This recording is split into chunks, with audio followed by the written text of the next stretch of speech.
We've been here for just about 10 years. And we chose this community because it's diverse, it's close to Manhattan, has a real family-friendly environment, and it just seemed like a good place to settle down.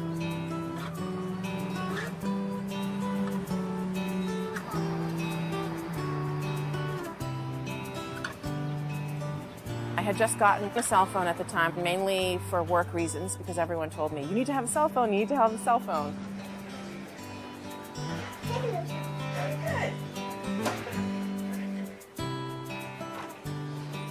So when the antennas did go up, or when I heard about it, just kind of said, oh, I get a signal, great.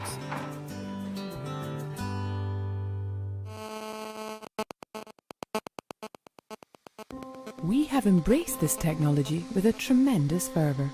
Perhaps unlike any other technology, with over 3.5 billion cell phone subscribers on the face of the Earth, that translates into billions upon billions of dollars in revenue. But there are some hidden charges as well. With tens of thousands of antennas built up to support the growing number of users, this is the price we're all forced to pay. If somebody lives near a cell tower, there is a constant radio frequency signal that's coming out of that. It will boost higher when somebody is calling for that system to function, which is something that people who are using cell phones need to be made aware of, because if somebody is making a cell phone call, then they're asking the person who's living near the infrastructure to take a spike in exposure when that system is online. However, even when in the middle of the night when nobody is making a cell phone call, there is still a constant small signal that's being given off from a tower.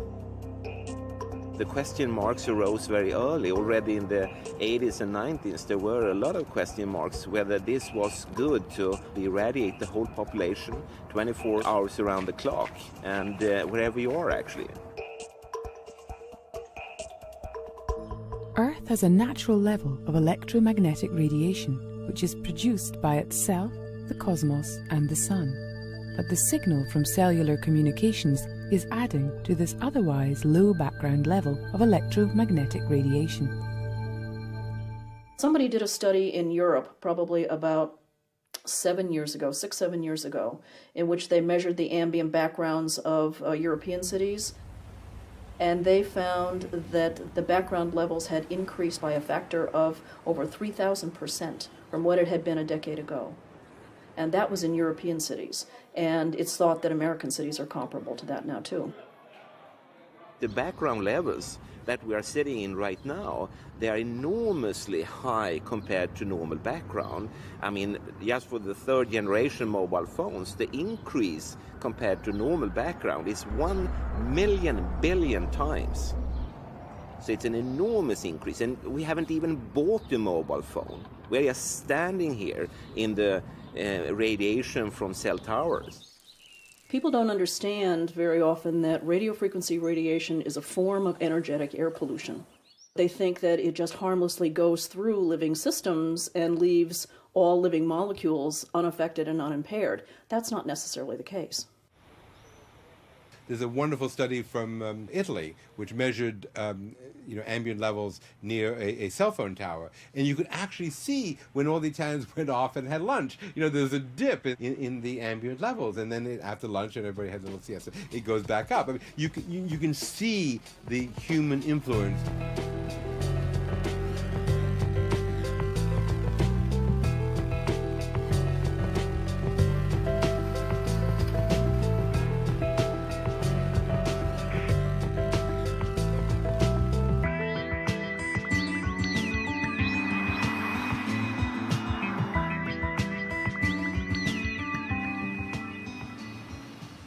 The problem is we place antennas in the center of residential areas, we place them on schools, we place them in busy downtown settings where hundreds and thousands of people are exposed.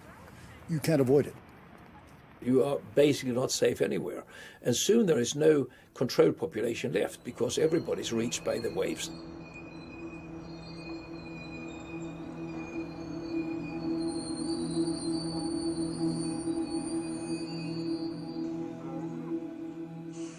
This is the world's largest biological experiment ever.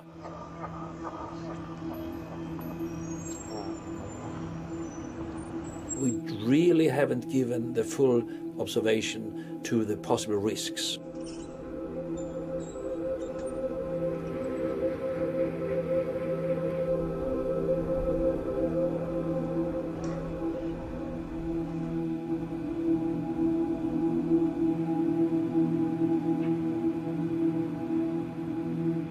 We know from a variety of studies of animals, of cellular systems, that there are biological effects from this non-ionizing radiation that are mediated by a variety of different mechanisms. There are probably about 13 studies that have found DNA breaks, both double and single-strand DNA breaks, with cell phone frequencies. Now, single-strand DNA breaks are known to repair themselves. A lot of things break DNA. Air pollution breaks DNA. Any number of things will. But double-strand DNA breaks are thought not to repair themselves, and that can lead to genetic mutations.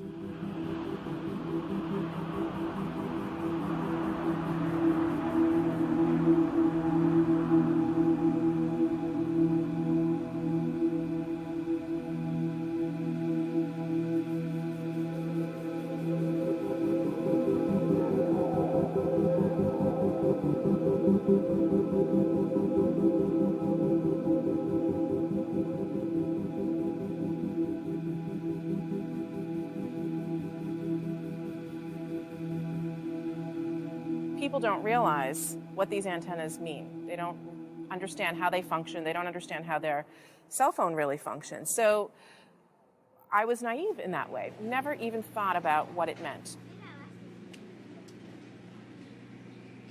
When I first became involved with this issue, I had 2 children, and now I have 3, and of course they were the main reason, I think, why I became so involved and so concerned about what was going on, because obviously children are, the most vulnerable in our society. I felt like I needed to educate myself, and as I started to research more and more, I saw that this was actually a very controversial subject, and that the WHO had identified radio frequency radiation as a potential human carcinogen. And I said, well, that can't be good.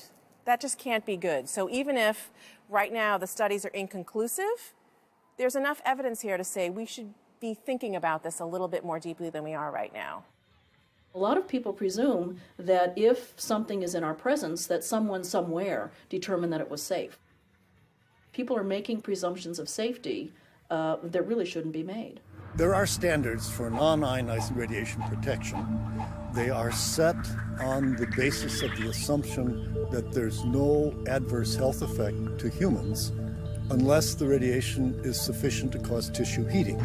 In other words, it's acting like a microwave oven, and you don't want to bake your brain as you would a potato in your microwave oven. The assumptions behind the standards that exist are simply wrong. They're not set by health professionals, they're set by physicists and engineer types, and they are ignoring the evidence for human health. You should know that who wrote the standards, which is the Motorola's, the Nokias of the world, the military who have their own interests in all this. They have no interest in lowering the standard. They want to keep it as high as they can.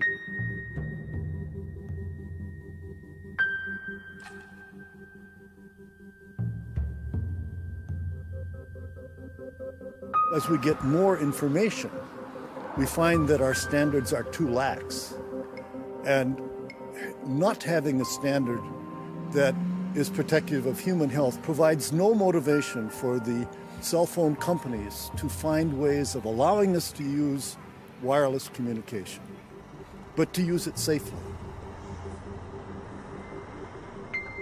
In many cases, we find that the technical people can find ways of utilizing the technology with less exposure if they have a motivation to do so. But with money, not health, being the prime motivator, antennas continue to go up.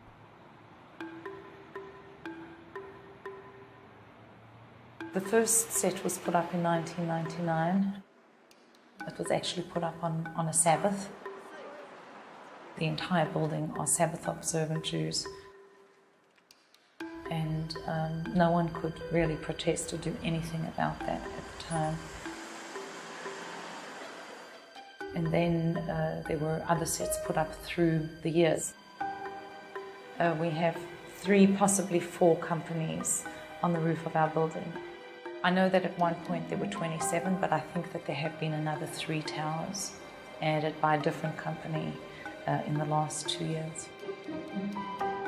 We feel very powerless in terms of what's being done, the money that is being earned at our expense.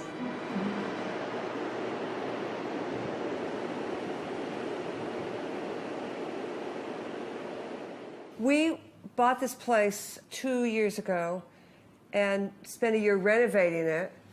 And then when we moved in, within, a couple of weeks, I started getting terrible headaches. And we thought it had been maybe miswired. So it took us a while to bring in an environmental engineer from the West Coast. So he came and spent 3 days here doing all sorts of research. And he came back and he said it's wired perfectly, but the problem is the cell antenna's outside your window and off the roof decks. In fact, when he spent the night here, and he went inside a tent to get through the night, a electromagnetic wave reflecting tent. And of course, we sleep under tents now.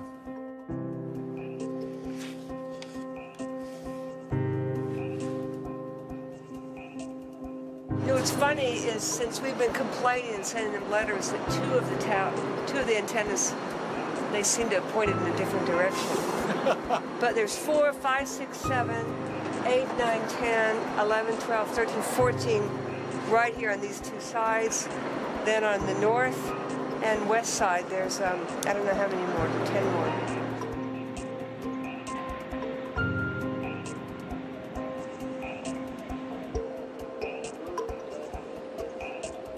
This presumption that we can just continue to put massive amounts of wireless radiation into the ambient environment, whether it's from a cell phone, a cell tower, a Wi-Fi system, endless amounts of broadcast radiation, endless amounts of satellite radiation, all manner of military applications. The presumption that we can just continue to dump this into the environment like that with no consequence to us or to other species really needs to be rethought, because it just simply is not the case. There is getting to be a whole body of literature that is demonstrating changes in behavior, changes in ability to learn and remember. Some studies are now showing that people that spend a long time on a cell phone aren't as alert and bright after they get off the cell phone as they were before.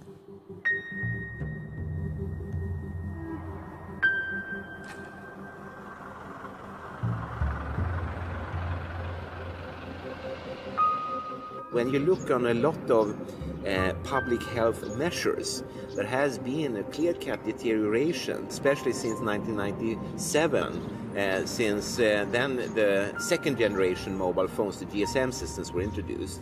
And you see a very clear-cut deterioration of the public health. Most of us have lived with cell phones or near cell phone towers for years without feeling any effects.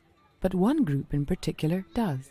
One day, Rigmor, a schoolteacher in Stockholm, Sweden, discovered that she was sensitive to electrical devices. After visiting doctors and being sent to psychologists and getting no answers, an engineer friend of hers helped her with the diagnosis. Rigmor was electro-hypersensitive. After doing some research of her own on electro-hypersensitivity, she discovered that she had to electro-sanitize her home. Rigmor had to change the wiring, add cages to her electrical devices and nets to her windows. The electro-sanitization worked, at least for a while. 1995, I wasn't electro-hypersensitive anymore. But then I got ill again when the mobile phone came, 1997. Just like other allergies, some people can't stand one flower and another can't stand another flower. And among electro-hypersensitive people, we are allergic to different frequencies. We did a double-blind exposure test with people with electrohypersensitivity, and that was in 1994 already, and that was the very first study using mobile phones. And one of these people in the study were able to 100% of the time pick out correctly the presence or not of such a mobile phone. I went to the doctor and he thought I had problems with my nerves, so he sent me to a psychologist. I worked very hard. I both taught at high school and was writing my thesis in literature.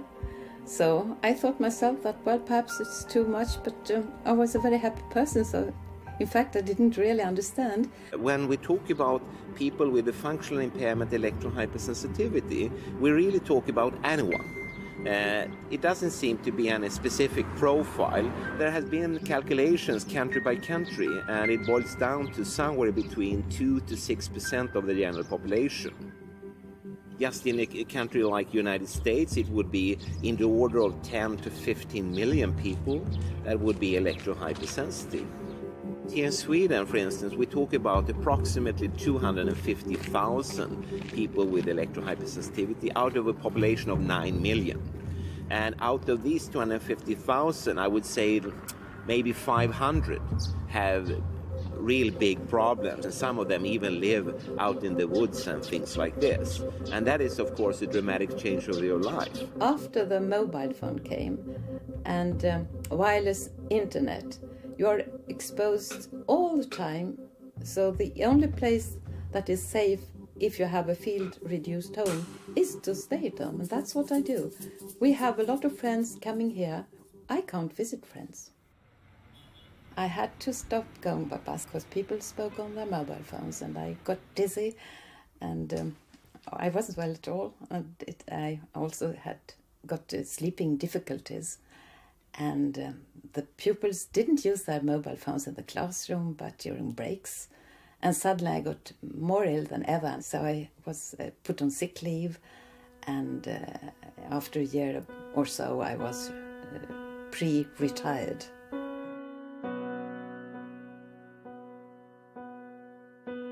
After being close to a cellular phone for 10-15 minutes, my body turns red, the side facing the cellular phone. If I am in the vicinity of someone talking on a cell phone, I come down with influenza-like symptoms, with pain throughout my body, a feeling of fever without actually having a fever, headaches, and a sore throat. The burning feels as though it goes through my entire body. The pain is unbearable. If I can, I have to move away. When I ride the bus or subway during rush hour, there are often so many people talking on phones at the same time that it is impossible to maintain an adequate distance from them. Even transmitters around the city are a problem. Some bus stops are located so close to transmitters that I can't wait there. It's more difficult with microwaves. I can't turn them off and they penetrate everything. The antennas along the roads make it so that I can't travel anywhere. I get convulsions and an extreme burning sensation on my face. I also get black spots before my eyes. Cellular phones, which so many people use while walking around, also affect me. When you have people complaining all over the world with the same kinds of reactions, what you need to do is throw out the theory that says this can't be happening and restructure a model and take a look at the fact that maybe not everybody is crazy. Maybe the people that are reporting adverse effects are reporting legitimate physical reactions. I get very ill if someone has forgotten to put off his mobile phone when they visit me. After a couple of hours I feel ill. After 4 hours I can't speak anymore. What we need to do is listen to the people that are saying things like, my health is crashing, I can't live here anymore. Need to listen to them and believe them, because these are our canaries in a coal mine at the moment.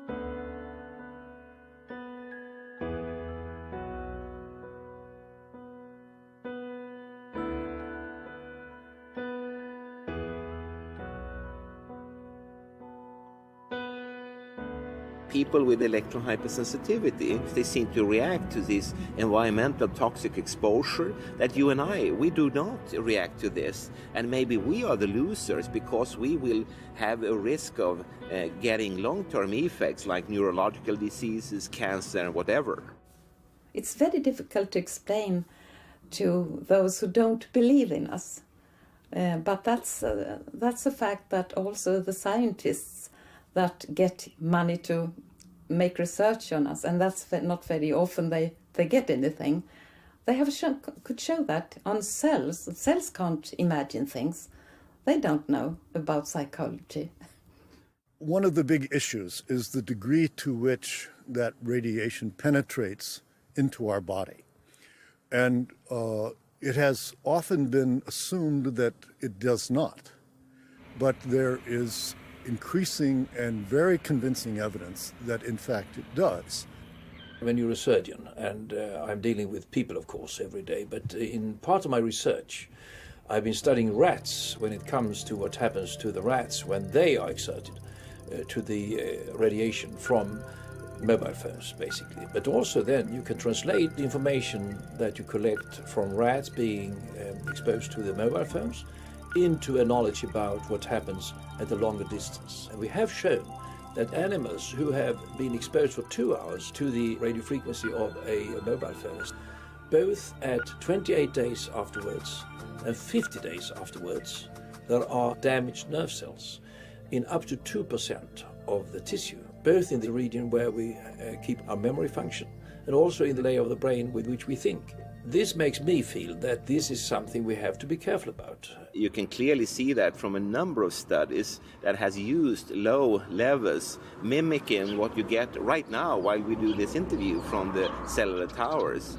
And you see there are a lot of dramatic effects on biological systems. We talk about 24/7, around-the-clock exposure, wherever you are, and your whole body. You never get away from it. And it seems from our studies that maybe your immune system can cope with for a time, but it will deteriorate, and then the irradiation will definitely damage cells at a deeper level. And the question is, what will then happen? And for us, the big question marks are effects, for instance, on the immune system, on the DNA, on short-term memory, concentration capacity, sleep quality, fertility, etc. People have complained of dizziness, inability to concentrate, disruption of menstrual cycles. 2 women that I know who are struggling very, very much in terms of getting pregnant, and the first one definitely noticed a change after the towers had been up for a while. And the question is, of course, as you say, we don't see people falling dead on the street. But, for instance, here in Sweden, more than 1/3 of people report heavy problems with their nighttime sleep. And sleep is one of these subjective areas which definitely various forms of electromagnetic fields will have an impact on. We vary in our own genetic susceptibility to exposure to environmental factors. One person can smoke 2 packs of cigarettes for 20 years and not get lung cancer. Another person can smoke 5 cigarettes a week and develop lung cancer because of the tobacco. So it isn't just a matter of exposure, it's a matter of individual sensitivity. But on a population basis, the evidence we have at present suggests that the aggregate risk in the population increases as the intensity, the duration of exposure become greater. In our building, there have been numerous deaths from cancer. You know, it's difficult to say that this is definitely a result of the towers, but definitely there is a cluster of deaths in this apartment building since the 1990s that are the cause of cancer. You know, I think that things happen incrementally. It's not all at once, like it went up and boom, you feel something. But that as time goes by, it's noticeable.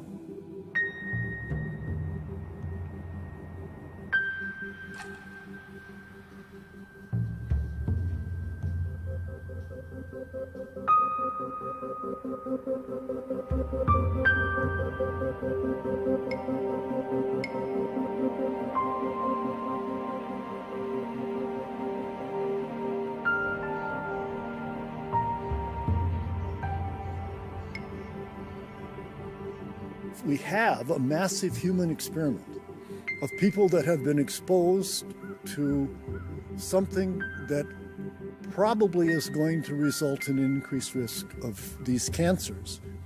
And we won't know for another 5 or 10 years how serious this is. In my judgment, the evidence right now is sufficient to say that we should be very cautious, and from a public health perspective, this is a very serious issue.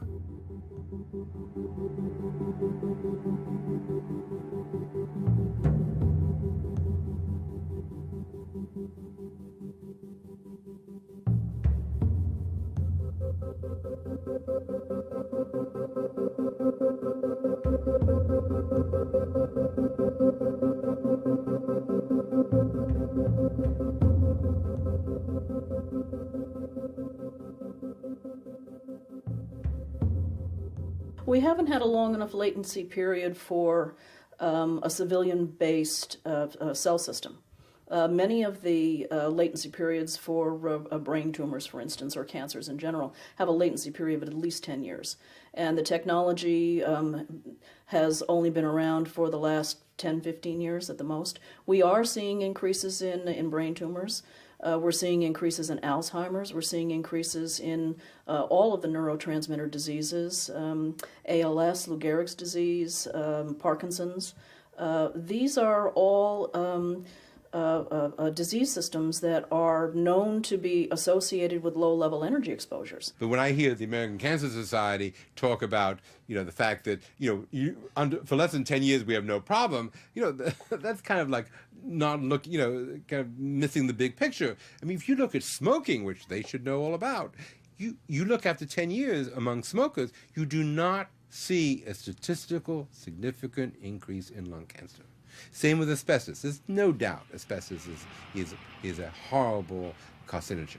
I mean, it killed many hundreds of thousands of people. Yet, if you look at people who are exposed to asbestos after 10 years, they do not also have a statistically significant increase in mesothelioma. I mean, you have to go out 15, 20 years before you start to see the real impact. This is also the first time in human history that people have actually had transmitters up against their skulls. It's not a good idea. The human anatomy is not meant to have a transmitter up against its head or anywhere else on the anatomy. The particular concern is the unique vulnerability of children. And the more research that comes out from various studies, particularly the Scandinavian studies, show that children that begin to use cell phones before the age of 20 are about 5 times more likely to go on to develop brain cancer than if they use them after the age of 30. And people that begin to use cell phones between the ages of 20 and 30 are more vulnerable to develop brain cancer than those that use them after 30. There is no reason for a child to be on the phone all the time. There are reasons they shouldn't be, independent of the health concerns. But it is dangerous for children, more dangerous than for adults. It's not only the people who put it towards their head who have a penetrance of the electromagnetic field. It's also those who go next to his father. If father keeps the mobile phone in his pocket and the son walks away some 20 centimeters away, his brain is penetrated too by the fields from the mobile phone.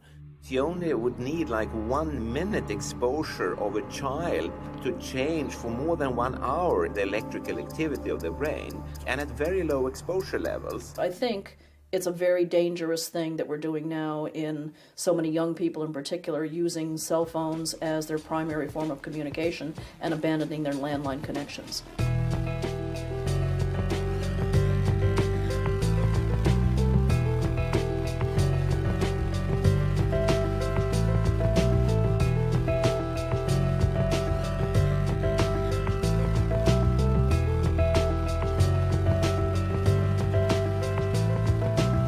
The communications industries, they want the world to go wireless because it's much cheaper for them to do that.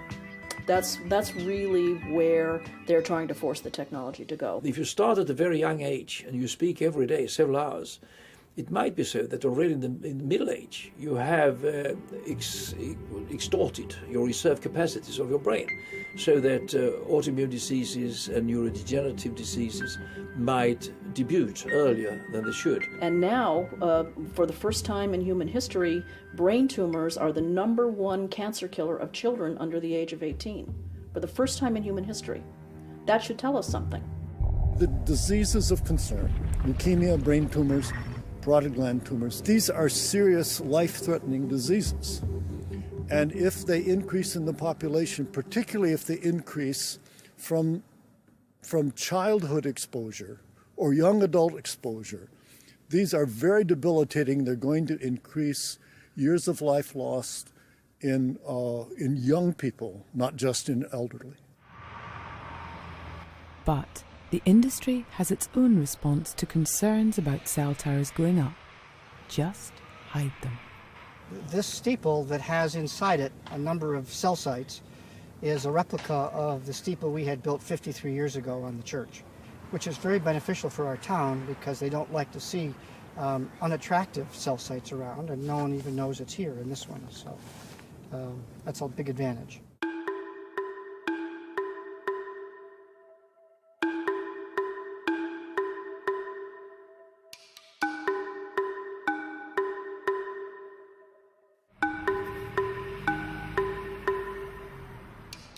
In this area of town, which is a major area of town, you had dead zones by all the carriers. It was horrible. And one of the enterprising lawyers from one of the companies stopped by here and asked us if we would be interested in having cell sites in our steeple. And we, of course, said yes and started the process to tell all the carriers that they could come into our steeple, and did that and put together contracts, and here we are. It was a perfect opportunity for us to provide, since it is the highest location, the signals from here in service to the community. So for us it sort of ties in with that idea of bringing service, but at some point the conversation went to the symbolic significance of the church being in the middle of a dead zone and providing sort of life or service where there was none, and we sort of mined that at some point for that sort of metaphorical value.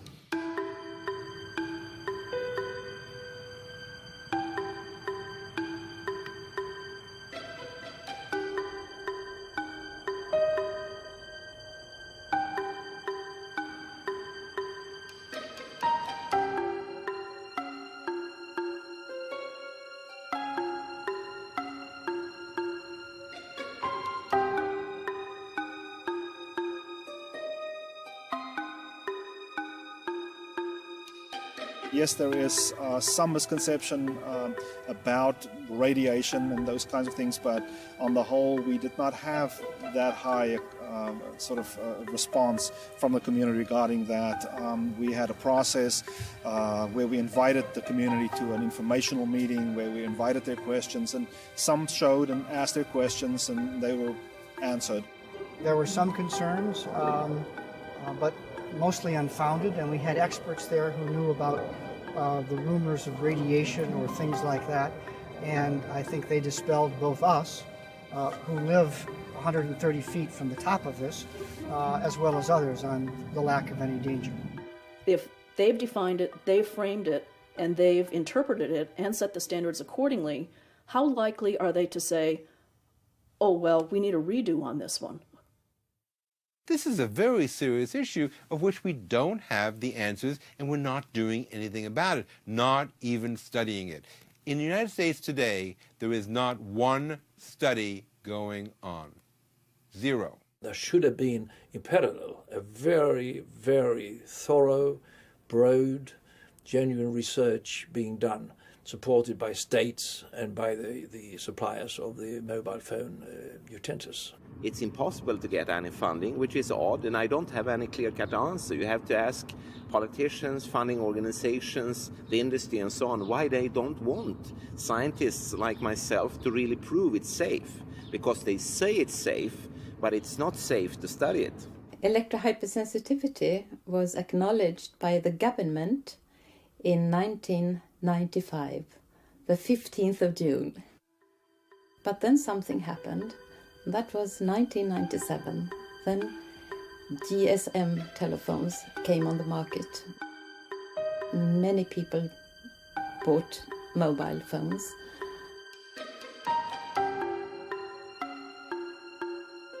And mobile telephony is a very important thing for Swedish economy. Because we have Ericsson. Now the authorities are against that. They say that there is nothing called electrohypersensitive. It's the same in Finland, Nokia. It's difficult to be electrohypersensitive in Finland. The industry is making the same mistakes the chemical industries have made in the past, which is to continue to deny that the evidence indicates there is a hazard. The cell phone industry betrayed the American public. I mean, if you go back to the history, and believe me, I lived through this history, in 1993, they made a commitment to the American public to spend $25 billion to do the research to find out whether there was any problem. They never did it. It was a scam. And in that, it took 6 or 7 years for the scam to work itself through, and by the year 2000, when there's supposed to be all these results, there was, they went to the cupboard and the cupboard was bare. If you read your science history, unfortunately that has been the case in many situations, many questions and many countries, that the industry has put their hands into these issues. The most sort of famous question is, of course, the tobacco scandal. The U.S. Environmental Protection Agency had the best research laboratory on Earth. It was well-funded, it had top-notch scientists, very curious, very competent people. That agency was almost completely defunded just about the time that the Telecommunications Act was being enacted in America.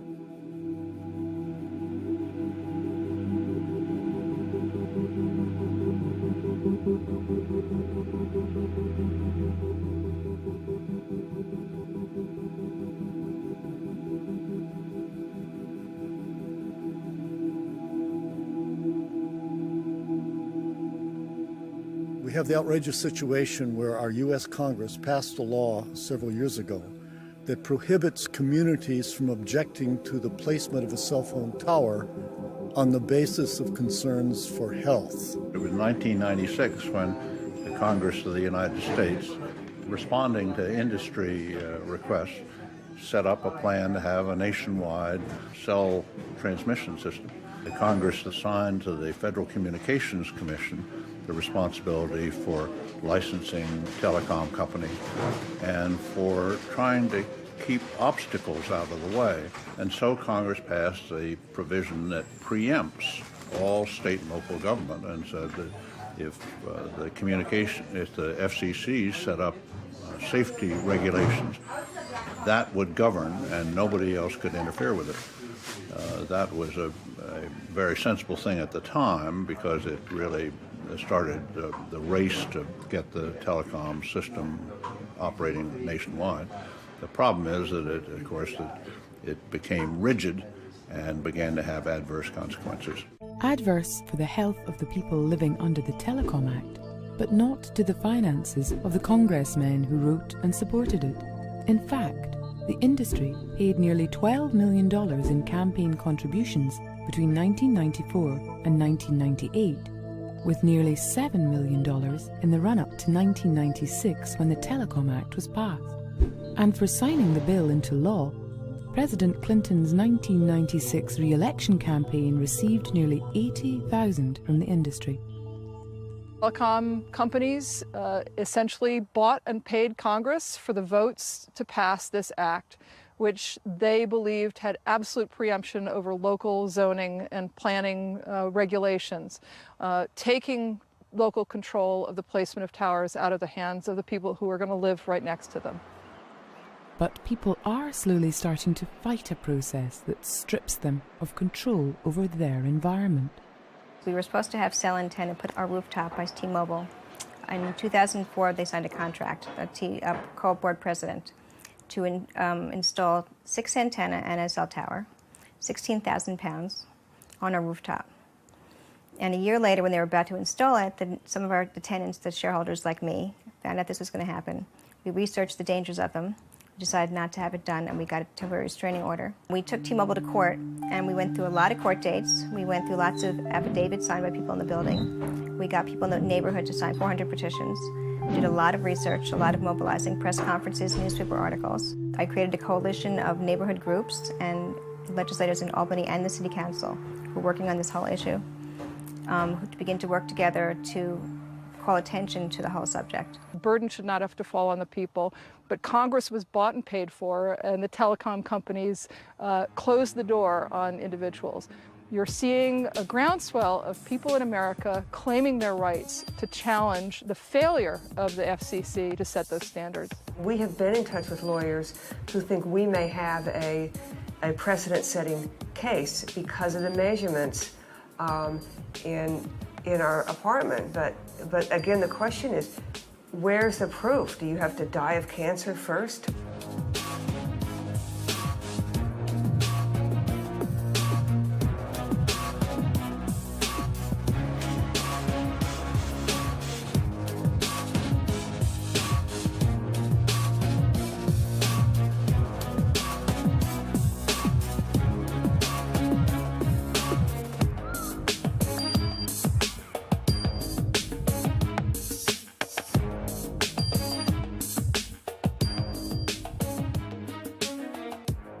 But we started this fight here in New York City 5-6 years ago. And that was when people didn't know what these little towers were. Now they're popping up next to everybody's bedroom window. Completely unregulated. Less regulated here in New York City than probably anywhere in the world. I got a bill passed, which for the first time had the city keep track of them. Other bills I've been trying to get passed, but I've been stymied by the multi-billion-dollar industry and by the fact that the federal government coddles these phone carriers. There's a lot of money involved for the U.S. government in licensing these microwave spectra. There's a lot of money for the telecommunications companies who every day receive your payment for your cell phone. And that's ongoing revenues. The telecom companies have to get their foot in the door in a small community to put up a cell tower. The lure to get the small community to put up that cell tower is an ongoing revenue from a contract for leasing that space. $2,000, $3,000, $5,000, it's not out of the question to get that every month. What town or what church, what person with property isn't going to take up that offer?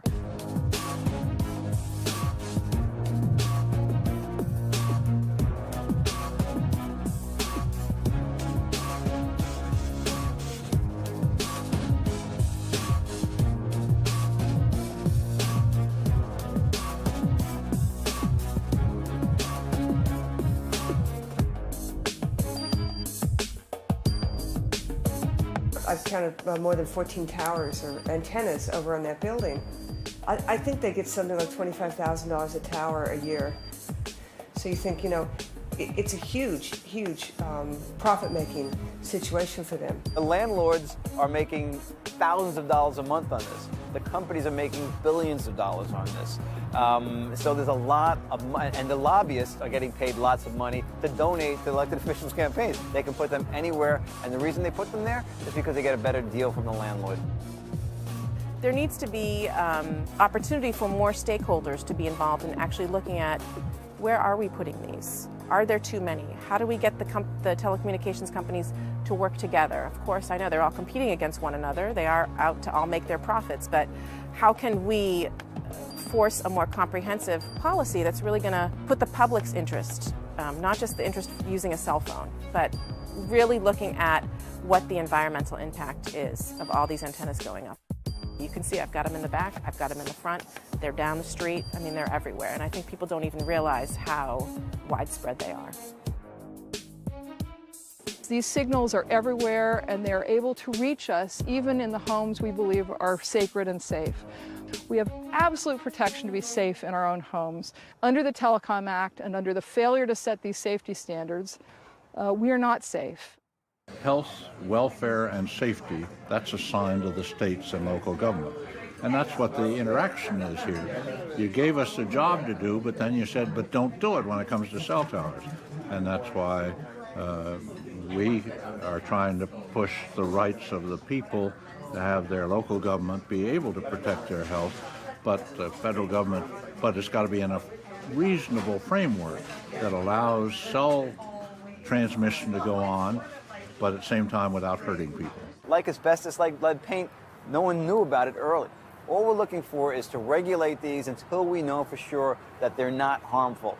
And it has to be done at a federal level because they have stymied all local governments said we can't do anything based on health concerns. We've tried to put this issue before the Supreme Court at least twice to order the FCC to update its regulation. And so far, nothing doing. But we're on the path again. We've already filed papers that will get us before the Supreme Court before the year is out.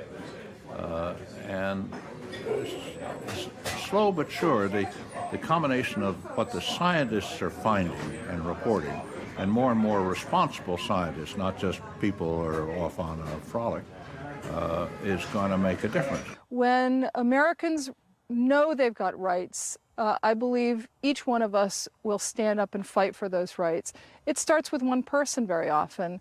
I think the telecommunications industry has been extremely aggressive in tamping down and stopping people from asserting those rights. Witness the fact that many of those cases have died on the vine at a low court level. Very few Americans have pressed and pressed to appeal. It's expensive. It is expensive, and to a degree, we've been pursuing a pro bono practice to change the law. Sometimes I feel as if we're running against, you know, like just running up a hill that we're never going to get to the top of. There's so many of them still going up until they reverse the ruling in the city council. They can do anything they want with any landlord they want. And anybody who hears about this doesn't seem to know what's going on, that there are other people fighting against it because the press doesn't cover it. Right here at City Hall, too. I don't want to take the blame off the people behind me because they haven't moved on my bills. I have simple bills that I need passed. Community notice, co-location. Other cell companies come in and prove that they really need it in the spot, and they're not just putting it there to prevent a competitor from putting it there. Have a cell company come in and show us why they can't put this on a commercial building, on an industrial building, not next to somebody's bedroom window. I've been fighting this for 5 years now, and the entire time I've been fighting it, cell towers have been popping up across the street from people's bedrooms. People have moved that I know, but you know, you move, and you never know that they're not going to put another one up across the street from your new house, and there's nothing you can do about it. The solution is not people packing up and moving, because you really can't escape these antennas or these towers. You just can't escape them. They're everywhere. So the solution is really having some kind of public policy on the books that's looking to protect the public. People have started lawsuits. There's almost no way you can win. Cell companies are having landlords sign 20, 30-year leases, and they won't even let the landlord out. Many landlords I've spoken to, they say, oh, I would never have done that had I known about the potential risks. They can't get out of the contract now because it's a completely one-sided contract. They don't even use attorneys, the landlords, because it's so much money per month that they get, and now they're stuck in this contract. Because of the preemptive element of the Telecom Act, lawyers who raise challenges in federal court to these towers and their placement, their specific placement, have to look for a handle that may assail the Telecom Act's preemptive provision. We went to court to get a temporary restraining order. We did that about 3 times. Second judge said to them that they had to disclose a whole list of things to her about what they did not give information accurately to us about. They got so concerned about that they tried to jump it to appeals court. The appeals court jumped it back to her. So what ended up happening was it went to the Court of Appeals, it came back to the regular court, civil court, and at that point it got stalemated because T-Mobile did not want to do anything further about it. So we still had the case in court. We had a suit against them, and they had a suit against us for breaking the contract. And our suit against them was for misrepresenting the size of the antenna. Dina Yeager, a mother of 2 children, heard news of a plan by Verizon to install a 150-foot cell tower on a firehouse less than 1,200 feet away from her home. Concerned over her family's health and safety, but knowing she could not raise the issue in court, Dina Yeager instead challenged the placement of the antenna based on the Migratory Bird Treaty Act and the fact that rare and endangered species of birds frequent her property. It's ironic, isn't it, that we have to raise the issue of the safety of birds, but I've often said birds don't have lobbyists. And it may have left the very loophole it requires to get us to a high court to hear this issue. We don't believe that we are preempted to raise the issue of human health when it comes to the failure of the FCC to set those non-thermal effect standards. And that's the point that we raise time after time in these cases in federal court. We need to look at things that to get around the fact that we can't look at health, which is a primary concern here. Others are legitimate concerns also, but health is the major concern, and we can't touch it because the federal government is protecting this multi-billion-dollar industry. And while fighting the cellular industry is a difficult task, after 3 years of court battles, this one co-op building in Brooklyn showed that it isn't impossible. We basically beat T-Mobile, and they decided to go away, and we got them to sign off on, they're not coming back, there's no cost to our building. People in the United States are not the only ones trying to fight for the regulation of antenna sites. In cities, towns and villages across the globe, people are learning about the health impacts and protesting against the towers. September 4, 2008, the European Parliament voted strongly in favor to have a general overhaul of these exposure limits, and they said they were actually obsolete. They need to be strongly reduced. It's a global problem. It perhaps is even a greater problem in some developing countries because many developing countries don't have landlines. It's just too expensive and difficult in the era of easy use of cell phones. In the Arab village of Asifia in northern Israel, frustrations grew over the large number of antennas in the village and the lack of government response to their requests to take them down. But the situation changed on March 14, 2000, when telecom engineers arrived in the village. في هاي المنطقة في عندنا بعض الشباب اللي راقبوا التقنيين ووصلوا لهون لاقوا إنه عم بينزلوا الأجهزة مشان يحطوا الأجهزة ويقووا المحطة اللي كانت متواجدة هون في هاي البيت هناك. هون احتشدوا آلاف من المواطنين، يعني صار في تذمر عند المواطنين من هذا الوضع، لذلك قالوا إذا القانون ما بده يوقف على جنبنا احنا رايحين نزيل الأنتنات. In a sphere where they put antennas, after about 6-7 years, they started to get cancer cases near the antennas. Many cases just where the antennas were. 3.5 years ago, I had cancer. It was very difficult for me when I know it, because when I was in the office of the doctor that said to me that you had cancer, my daughter, the eldest one, was with me. It was very difficult for me as a mother to look to my daughter's eyes and see her crying for me. There was another difficult moment for me after I knew that I had this disease. The moment that I had to tell my mother and my father that they have another child who was affected by cancer. And it was scaring till death. How can I look in my mother's eyes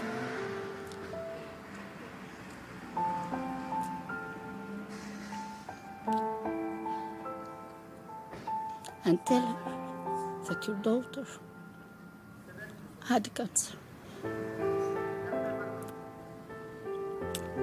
My mother was crying all the time. 4 surgeries and 3.5 months of chemistry.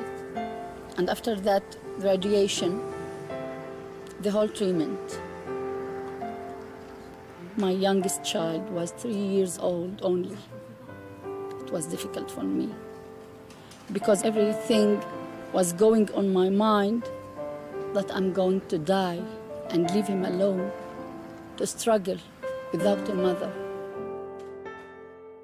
بعد 1995 صارت تكاثر في أمراض السرطان في عسيفيا، وصارت الأمراض تزيد والحالات الموت تزيد، وصارت المواطنين حتى وصلوا لوضع إنه صاروا يخافوا يعملوا فحوصات دم أو يروحوا لعند الطبيب إنه يلاقي عندهم في مرض سرطان.